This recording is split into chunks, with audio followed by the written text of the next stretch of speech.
Je reçois aujourd'hui Monsieur Ramazani, spécialiste en gromologie, qui va nous expliquer certains mots. Monsieur Ramazani, bonjour. Bonjour mon frère. Je commence tout de suite. Qu'est-ce qu'un mammifère? Un mammifère, c'est un animal qui mange du fer. Un exemple, s'il vous plaît. La rouille. Deuxième question, monsieur. Voilà, je suis là.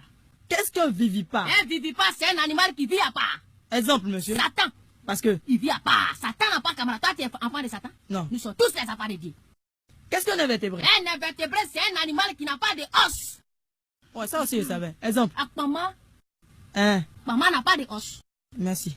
Qu'est-ce qu'un gaz? Un gaz, ça dépend. C'est un mot qui s'emploie dans deux contextes. Premier contexte. Premier contexte. Tu as diarrhée. Tu es pressé, tu s'en vas au WC. Oui. Quand tu ouvres WC, premier vent qui te frappe, c'est un gaz. C'est quel gaz? C'est un gaz évaporatoire. Ah, parce que ça s'évapore. S'évapore.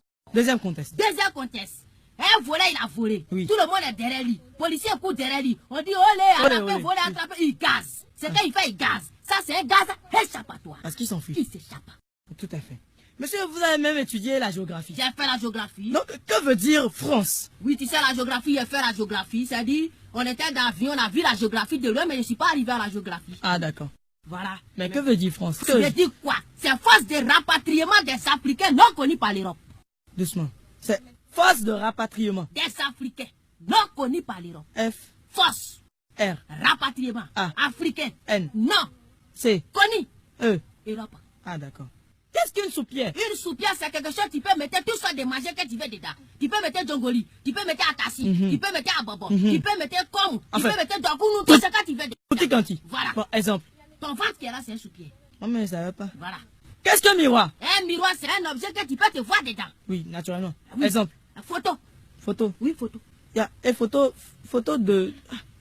Je vais pas parler. Quand tu prends ton photo, tu te vois pas dedans. C'est bon, c'est bon. Quand deux verbes se suivent. Le second se met à l'infinitif. Exemple. La poule ici, son poussin. Où est le verbe? Mais tu ne vas pas qui ici. Toi-même, il faut imaginer qui ici, son camarade.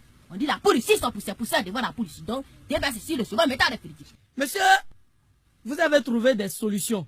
Et parmi ces solutions, vous avez trouvé une solution pour les personnes qui tombent souvent malades et qui meurent de coups de maladie. Voilà, il a trouvé une solution pour les gens qui meurent de coups de maladie. Parce qu'il a vu que les gens, ils ont foutaise. Voilà, ils ont foutaise.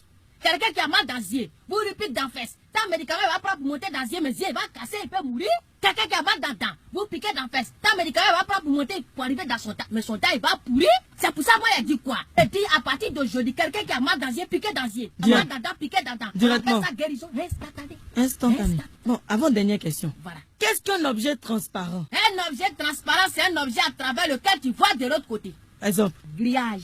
Attends, grillage c'est carrelé. Comment c'est transparent? Mais quand tu es ici et puis on met grillage devant toi, c'est tu ne vois pas la maison qui est là-bas. C'est bon, je mettais. Vous avez fait le tour du monde en 8 jours. Et vous avez même enseigné l'anglais en Amérique Mais j'ai enseigné l'anglais en Amérique. pendant 8 heures.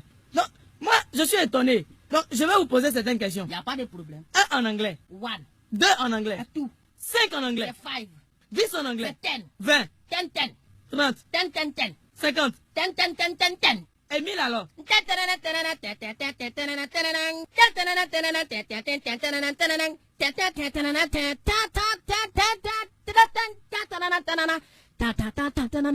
on n'a pas arrivé dans 1000. C'est bon, c'est bon. Je crois que ça fait à 1000. Ça va 1000. Hein. Ten, ten, Ouais, ten. d'accord. Merci. Au revoir.